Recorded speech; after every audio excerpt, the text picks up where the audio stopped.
कान में बाली लगा क होठ में लाली लगा क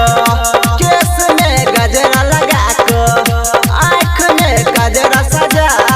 क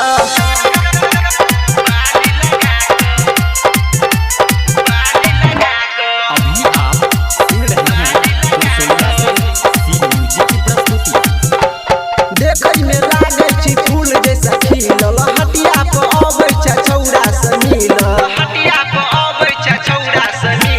देखै में लागे छी फूल जैसा खिलल हटिया पे अबै छै छौड़ा से मिलल